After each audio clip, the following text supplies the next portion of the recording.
아멘. 할렐루야.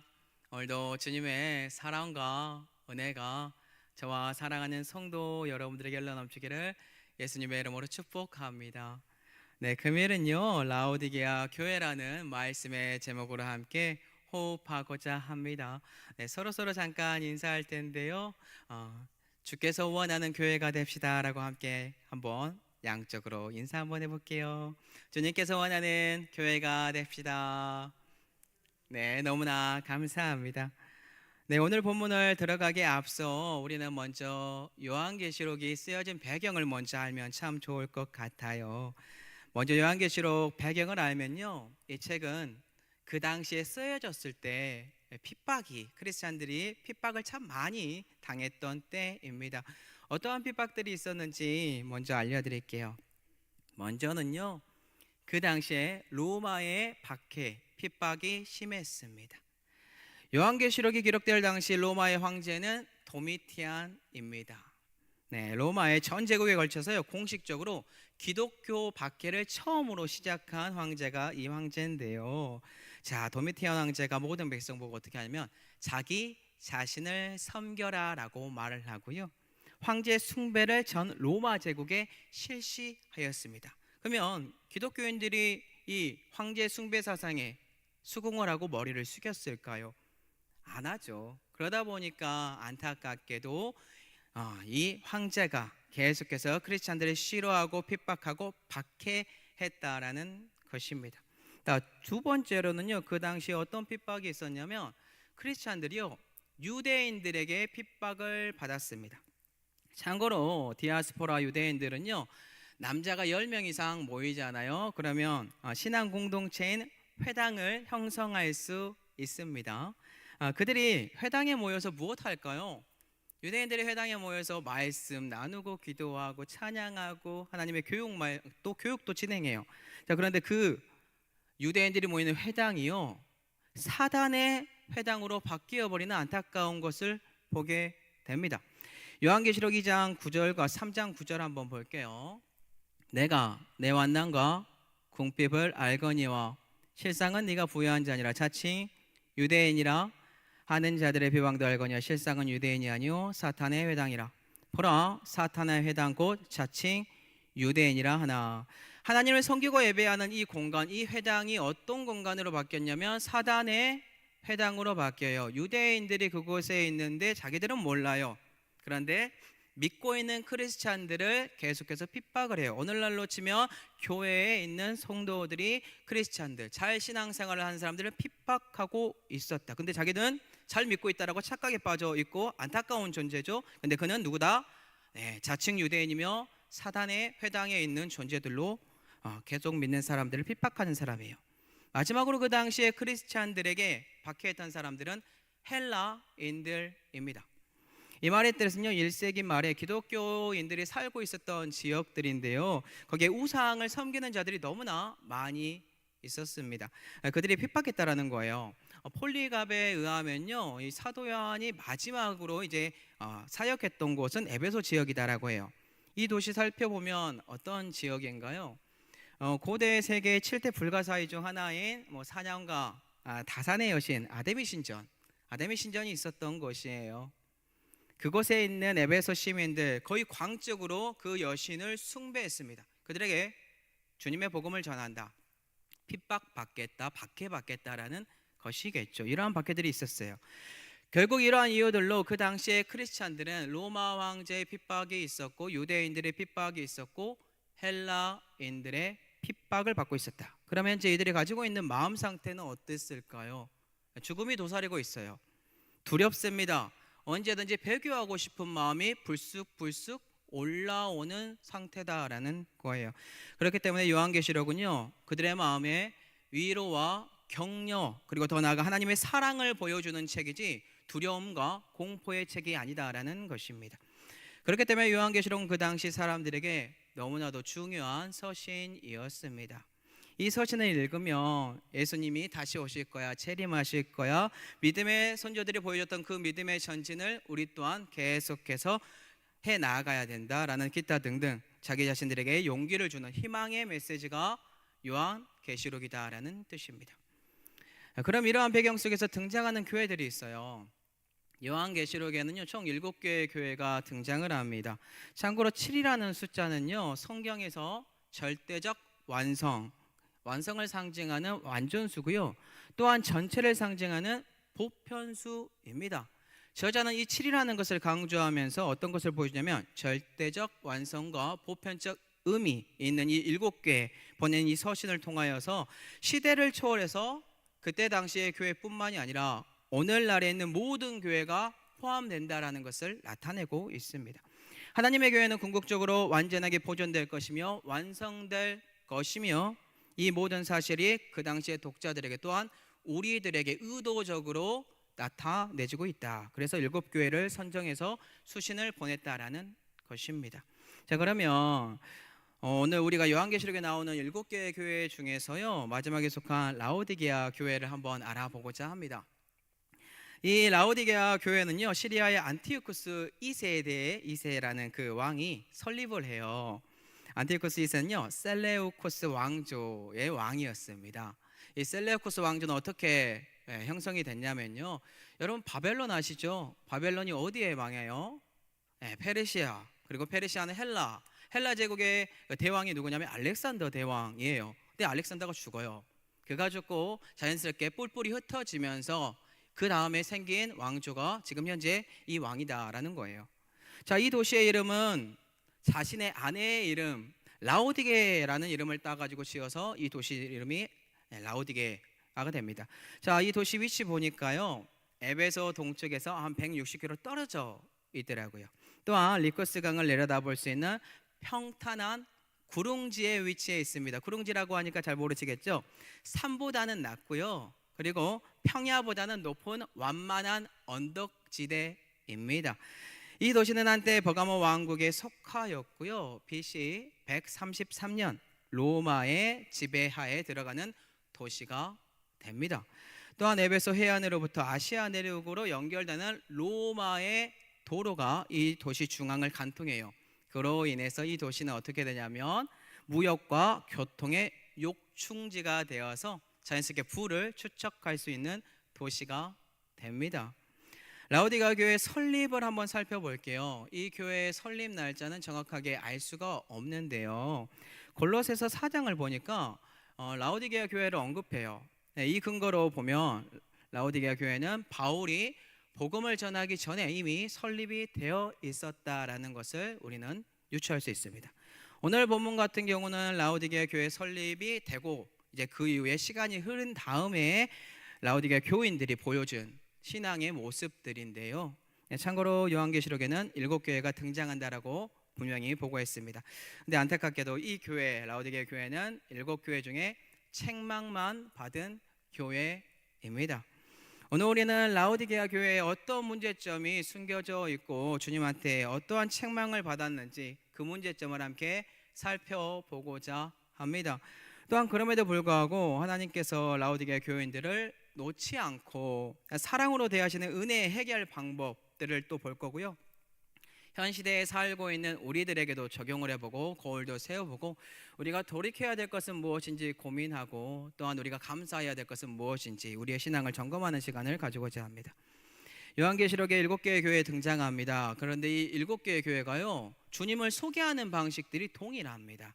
잠깐 한번 간단하게 살펴볼게요. 에베소 교회는요 오른손에 있는 7별을 붙잡고 7금촛대 사이를 거느는 이라고 예수님 표현해요. 서머나 교회는 처음이며 마지막이요 죽었다가 살아난 이로 예수 그리스도 표현합니다. 버가모 교회는요 좌우에 날성금을 가지신 이. 두아디라 교회는 그 눈이 불꽃 같고 그 발이 빛난 주석과 같은 하나님의 아들이다라고 하고요, 사대 교회는 하나님의 7영과 7별을 가지신 이라고 하고, 빌라델비아 교회는 거룩하고 진실하사 다윗의 열쇠를 가지신 이, 곧 열면 닫을 사람이 없고 닫으면 열 사람이 없는 그라고 예수님을 표현합니다. 그럼 오늘 우리가 함께 살펴본 라오디게아 교회는 예수 그리스도를 어떻게 표현하고 있나요? 요한계시록 3장 14절인데요 한번 다 같이 읽어보도록 하겠습니다. 라오디게아 교회 사자에게 편지하라. 아멘이시요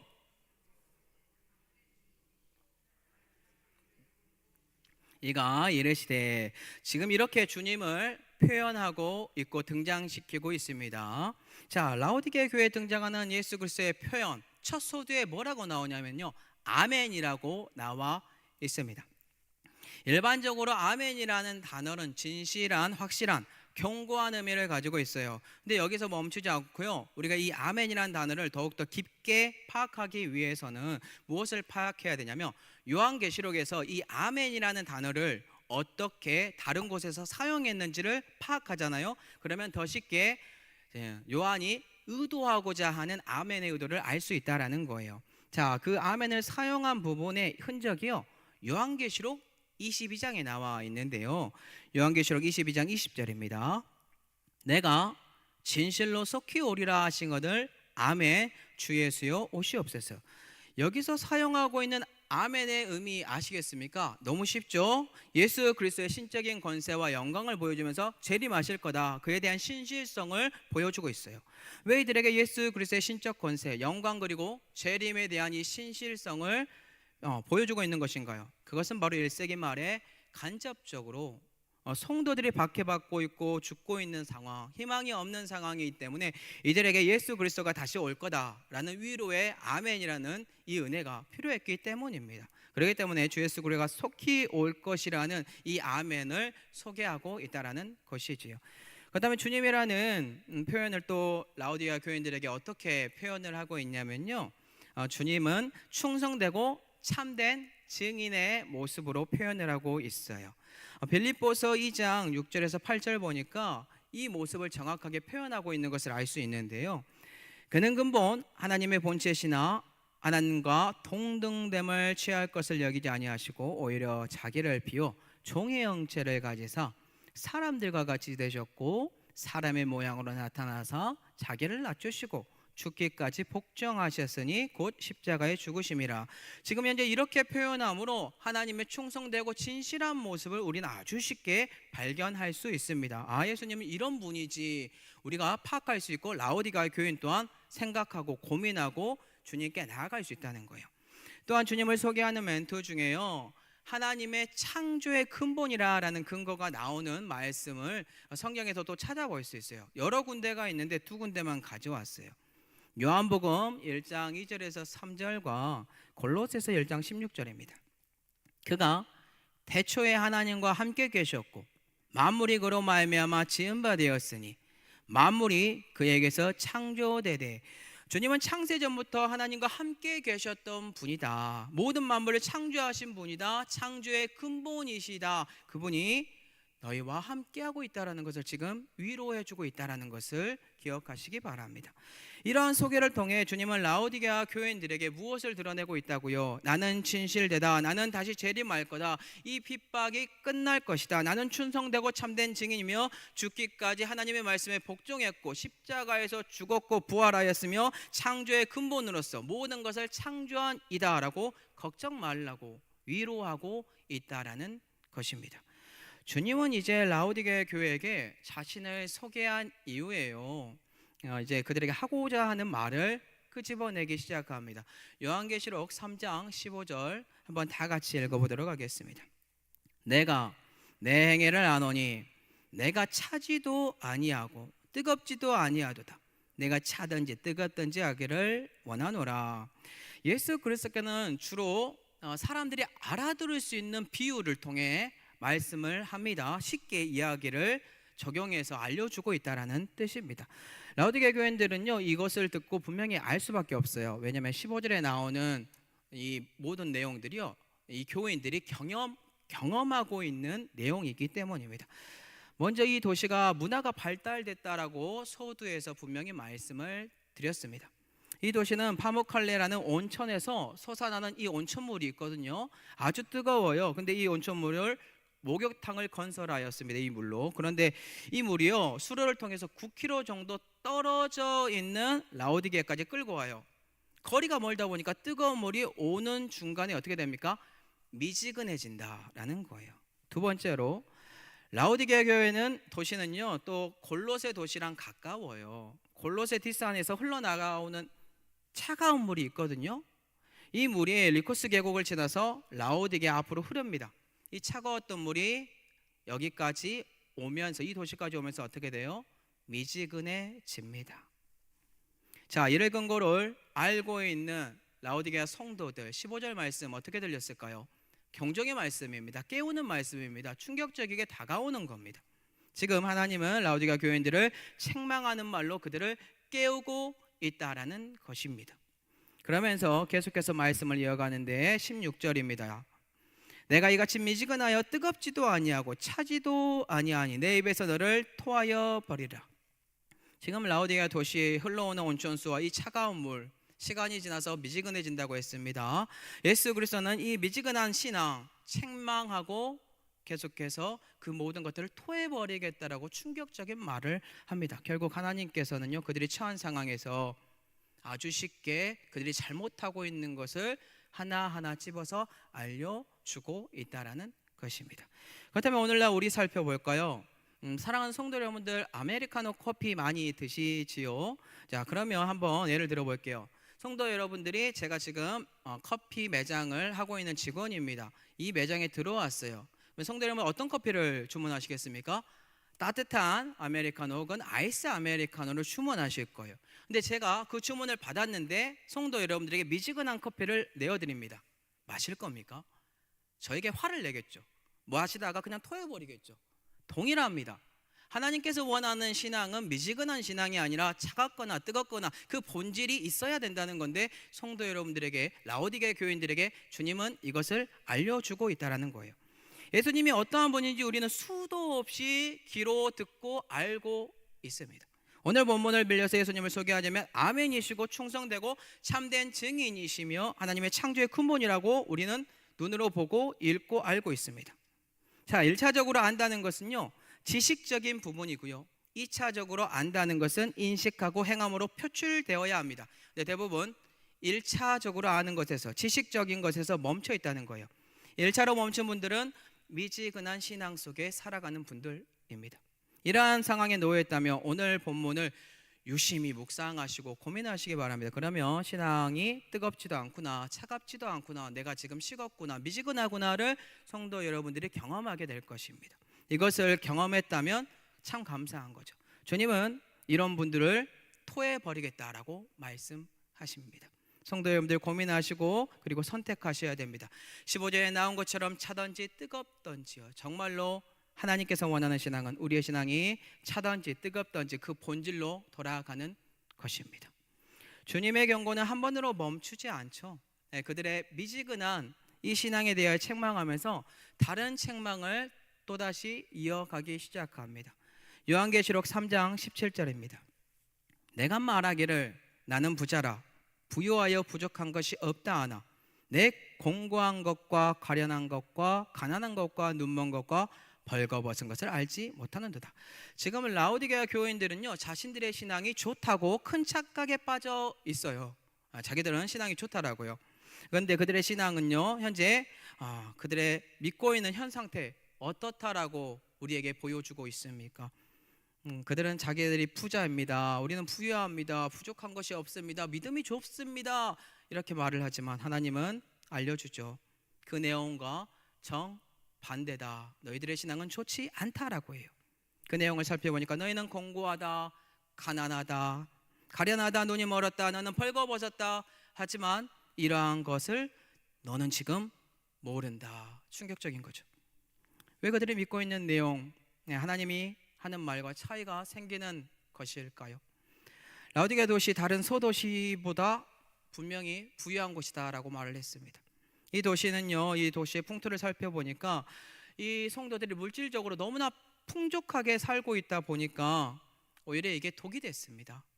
너무나 행복하다 보니까 이게 독이 되었다라는 것입니다. 신앙의 후퇴를 가지고 왔어요.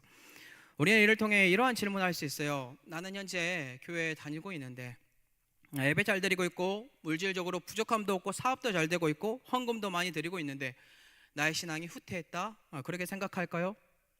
그렇게 생각 안 한다는 거예요. 오늘 본문은 외적인 것을 말하는 것이 아닙니다. 실제로 라오디게아 교인들에게 외적인 부유함은 그들에게 넘쳤어요. 근데 실질적으로 내면인 영적인 상태에 가난했습니다. 곤비했습니다. 영적으로 침체되었고 그들은 영적으로 장님이었다라는 것입니다. 참고로 공고하다라는 이 단어 헬라어로 보니까 탈라이포로스라고 합니다. 이는 비참하고 불행함을 나타내는 뜻인데요, 전쟁이 벌어졌을 때 전쟁으로 인하여 모든 것들이 파괴되고요, 약탈된다라는 의미입니다. 생활의 어려움을 나타내는 거죠. 결국 주님은 그들이 부자라고 표현한 이 단어와 정반대인 단어를 사용함으로 실질적으로 너희들의 영적인 상태를 표현하고 있다라는 것입니다.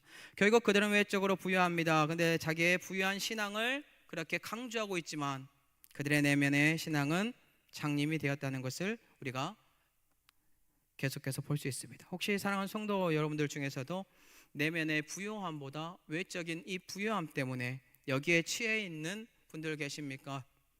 그런 분들 계시다면 하루빨리 돌이키는 은혜가 오늘 이 말씀 속에서 하나님 안에서 있었으면 좋겠습니다. 주님은 이제 그들이 어떻게 대처해야 하는지 처방전을 라오디게아 교회에게 주기 시작합니다. 요한계시록 3장 18절을 한번 다 같이 읽도록 하겠습니다. 내가 너를 권하노니 내게서 불로 연단한 금을 사서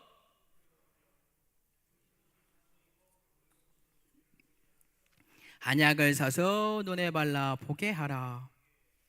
주님께서 총 3가지의 처방전을 그들에게 이제 제시합니다. 첫 번째 처방전은 무엇입니까?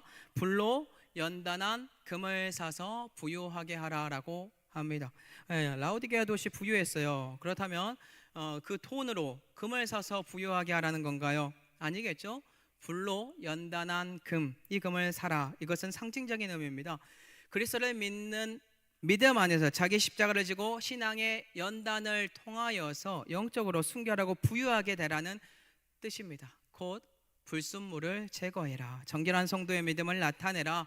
예수 그리스도를 통해서만 이 일이 이루어진다는 것을 기억하셔야 합니다. 그래야 신앙의 순금이 됩니다. 두 번째 처방전은요, 흰 옷을 사서 입어 벌거벗은 수치를 보이지 않게 하라라고 해요. 이들이 실제로 옷을 입지 않은 사람들인가요? 아닙니다. 라오디게아 지역 살펴보니까요, 그곳에 생산되는 모직물 보니까 그곳으로 만든 흑양모라는 옷이 있었더라고요. 이 도시 사람들은요, 이 흑양모라는 옷을 입고 다녔던 사람입니다. 그런데 주님의 눈에는요, 그들은 벌거벗은 존재들이었습니다. 그러니 흰옷을 사서 자신들의 수치를 가리라고 한 거예요. 참고로 흰옷을 사서 가리라는 것은, 이 흰옷이라는 것은 정결과 승리를 상징하는 것으로 예수 그리스도의 보혈로 깨끗해져라, 그리고 속죄받고 의롭다 하심을 입으라라는 말입니다. 즉 라오디게아 교인들 더럽다라는 그 내면의 죄를 예수 그리스도의 보혈로 씻김받고 영적으로 벌거벗은 수치를 가리라라는 뜻입니다. 결국 라오디게아 교인들의 내면이 죄악으로 더러워진 상태였기 때문에 그들은 옷을 입고 있더라도, 비싼 옷을 입고 있더라도 벌거벗은 존재다라고 알려주고 있습니다. 마지막으로 세 번째 처방전은요, 안약을 사서 그 눈을 바르라고 합니다. 참고로 라오디게아 지역 의학 또한 발달한 곳이더라고요. 이곳의 유명한 약으로는 안약과 고약이 있습니다. 안약은 눈에 바르는 약이고 고약은 아픈 상처에 바르는 약입니다. 그들은 이 모든 것들을 쉽게 이러한 약들을 구할 수 있었어요. 그러면 주님이 그들이 쉽게 이해할 수 있는 이 처방전으로 그 지역의 유명한 안약을 사서 그들의 눈에 바르라고 하시는 건가요? 이는 육적인 안약을 사서 그들의 눈 바르라는 거 아니라는 거 다 아시지요? 영적인 안약을 사서 발라야 합니다. 아무리 유명한 약이 있더라도 그들의 눈은 영적으로 밝아질 수 없다는 거겠죠. 주님께 우리는 돌아가야만 영적인 눈이 밝아질 수 있습니다. 내가 죄인이라고 고백해야 되고 불쌍히 여겨달라고 고백해야 되고 소경 바디메오처럼 살려달라고 외쳐야 하는 존재가 우리다라는 것입니다. 성령 하나님께서 도와주셔야만 우리는 영적으로 분별할 수 있고 우리의 눈이 개안이 되어 열려서 주님의 뜻을 볼 수 있다라는 것입니다. 결국 이 세 가지 은혜의 처방전은 라오디게아 교인들에게 알아듣기 쉬운 주의 환경들을 활용하여서 알려준 하나님의 말씀이다라는 거예요. 오늘날도 동일합니다. 예수 그리스도께서는요, 성도 여러분들에게 주위의 환경, 주위 사람, 하나님의 말씀, 기타 등등 비유를 통해 여러분들이 가장 쉽게 알 수 있도록 여러분들에게 처방전을 계속해서 제시해 줄 것입니다. 그때 그 처방전을 받으시고 돌이켜서 주님 안으로 더 깊이 들어오시기 바랍니다. 주님은 이러한 은혜의 처방을 주심과 동시에요, 라오디게아 교인들에게 중요한 말씀을 이제 이어가는데요. 요한계시록 3장 19절 다 같이 읽어볼게요. 무릇 내가 사랑하는 자를 책망하여 징계하노니 그러므로 내가 열심을 내라 회개하라. 아멘. 여기서 중요한 말이 나와요. 사랑이라는 말이 나옵니다. 사랑하지 않으면 관심이 없습니다. 그냥 사생자처럼 버려두면 돼요. 하지만 택함 받은 라오디게아 교인들, 하나님의 자녀입니다. 잘못된 길을 가고 있는 존재이기 때문에 사랑하시는 하나님께서 책망할 수밖에 없고 훈계할 수밖에 없고 징계할 수밖에 없다라는 뜻입니다. 그 징계의 내용이 무엇이죠? 핵심은 바로 너가 열심을 내라 회개하라 라는 것입니다. 결국 자신들은 죄에 거한지도 몰라요. 나는 죄인인지도 몰라요. 그런데 제 가운데 머무르고 있는 자여, 그들은 신앙을 점검해야 하는 자들이다. 자기의 신앙이 미지근한 상태이기 때문에 돌이켜서 다시 뜨거워져야 한다라는 주님의 음성이 들리고 있다라는 것입니다. 혹 우리 사랑하는 성도 여러분들의 마음속에 제 가운데 있을지도 모르겠습니다. 저 포함해서요. 나의 신앙을 점검했을 때 미지근한 상태일지 모르겠습니다. 그렇다면 우리 돌이켜서 회개함으로 다시 뜨거운 신앙을 소유해야 할 줄로 믿습니다. 혹 다시 뜨거워지는 신앙 어떻게 해야 되는지 모르십니까? 그러면 하나님께서 라오디게아 교인들에게 어떻게 도와주시는지, 어떻게 회개할 수 있는지 도움을 주시는지 그걸 볼게요. 요한계시록 3장 20절입니다. 볼지어다 내가 문 밖에 서서 두드리노니 누구든지 내 음성을 듣고 문을 열면 내가 그에게로 들어가 그와 더불어 먹고 그는 나와 더불어 먹으리라. 아멘. 주님은 라오디게아 교인들을 홀로 두지 않습니다. 홀로 회개할 수 있도록 두지 않습니다. 계속해서 돌이키라고 회개하라고 그들의 마음을 문 밖에서 두드리십니다. 가인이 죄를 지었을 때 문 밖에서 하나님께서 죄가 네 문 앞에 있으니 그걸 다스리라고 말하는 것처럼 우리에게도 동일하게 하나님은 말씀하시고 그 죄를 다스리라고, 그리고 내가 도와주겠노라고 외치고 있습니다. 이들은 자신들의 신앙이 부유하다고 착각에 빠져 있는 상황인데 그들의 마음 가장 깊숙한 곳에서 하나님은 자신의 음성을 들려주시고 그들의 마음을 두드리고 있고 계시하고 있습니다. 그리고 그들이 하나님의 음성을 듣고 문을 열기만 한다면 그들은 열심을 내서 회개하는 자들이 될 수 있습니다. 주님과 더불어 먹고 예수 그리스도와 함께 회개할 수 있는 존재가 된다라는 것입니다. 즉 이 말은 저가 내 안에 내가 저 안에 거하는 신비의 말씀입니다. 결국 올바르게 가지 못하는 자녀는 하나님께서 계속해서 충고하시고 징계하시고 훈계하시고 책망하시고 가장 깊숙한 곳에서 하나님의 마음의 음성의 말씀을 더하심으로 말미암아 주님과 함께 더불어 먹을 수 있는 능력을 계속해서 허락하신다라는 것입니다. 이렇게 살기 위해서 필요한 것이 무엇이라고요? 요한계시록 3장 19절 다시 한번 다 같이 읽도록 하겠습니다. 무릇 내가 사랑하는 자를 책망하여 징계하노니 그러므로 내가 열심을 내라 회개하라. 아멘. 오늘 하나님의 사랑의 책망을 받으시기 바랍니다. 우리가 열심을 내서 회개해야 한다라는 뜻입니다. 이 회개는 결국 나 혼자 하는 것이 아니라 내 안에 더불어 먹고 함께 사시는 성령 하나님의 능력으로 그분 덕분에 하는 회개입니다. 그리고 이 회개는 하나님의 말씀이 나의 가슴을 쳤을 때 가능하며 우리의 가슴을 치시는 분은 성령 하나님이다라는 것입니다. 오늘 성령 하나님께서 성도 여러분들의 마음을 치고 계십니까? 그렇다면 반응했으면 좋겠습니다. 마음의 문을 열고 받아들이시기 바랍니다. 혹시 나의 형편이 부유하다고 안일한 속에 살아가고 있지 않습니까? 하나님께서 오늘 성도 여러분들에게, 저와 성도 여러분들에게 권면합니다. 너는 부유한 자가 아니다. 공고하다, 가련하다, 가난하다, 눈이 멀었다. 그렇기 때문에 예수 그리스도를 믿고 주님을 믿는 신앙의 순금을 주 안에서 다시 끄집어내어 그리스도의 보혈로 씻김을 받아 흰옷을 사서 입고 성령 하나님의 도우심으로 영적인 눈이 열려서 주님의 말씀 가운데 열심을 내서 회개한다면 너는 주와 함께 귀하고 복된 보좌에 앉으리라 라고 은혜의 말씀을 주고 있다라는 것입니다. 만약에 이렇게 열심을 냈는데 회개했는데 여호와 안에서 주어지는 선물이 무엇이다고요? 방금 제가 선포한 말씀인데요, 그 선물을 보겠습니다. 요한계시록 3장 21절입니다. 이게는 그에게는 내가 내 보좌에 함께 앉게 하여 주기를 내가 이기고 아버지 보좌에 함께 앉은 것 같이 하리라. 아멘. 성령 하나님 덕분에 그의 음성을 듣고 돌이킨 모든 성도 여러분들은 이긴 자입니다. 그 이긴 사람들은 어떻게 한다고요? 예수 그리스도가 앉아있는 그 보좌에 여러분도 함께 앉혀준다라고 합니다. 하나님 우편에 먼저 앉아 계신 분 있으시죠? 그분이 누구십니까? 십자가에서 죽으시고 부활하시고 죄와 사망을 이기시고 승천하셔서 하나님 우편에 앉아 계신 분 있는데 그분이 예수님입니다. 마가복음 16장 19절 한번 보도록 하겠습니다. 주 예수께서 말씀을 마치신 후에 하늘로 올려지사 하나님 우편에 앉으시니라. 예수 그리스도께서 하나님 우편에 승리하심으로 앉아있는 것처럼 성도 여러분들이 성령 하나님의 도우심으로 회개하여 돌이켜 주님께로 다시 나아간다면 그분과 함께 하나님의 보좌 우편에 앉는 축복을 허락해 주실 것입니다. 성도 여러분들, 라오디게아 교회는 오늘날 존재하지 않습니다. 하지만 오늘날 존재하는 교회들 중 라오디게아 교회를 뒤따라가는 교회들이 있습니다. 우리 교회는 그러한 교회가 되지 않았으면 좋겠습니다. 한국 교회가 급성장했고 그리고 한국이라는 나라가 정말 말도 안 되게 급성장했습니다. GDP는 상위권에 있는 나라입니다. 교회의 성장만 아니라 대한민국이 급성장했다라는 것이죠.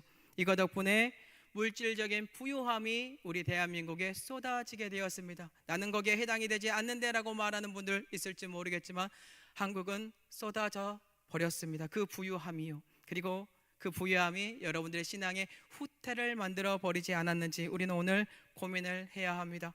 라오디게아 교인들은 후퇴하였습니다. 허나 하나님은 다시 사랑함으로 말미암아 그들에게 권면합니다. 오늘 이 권면이 우리에게도 동일합니다.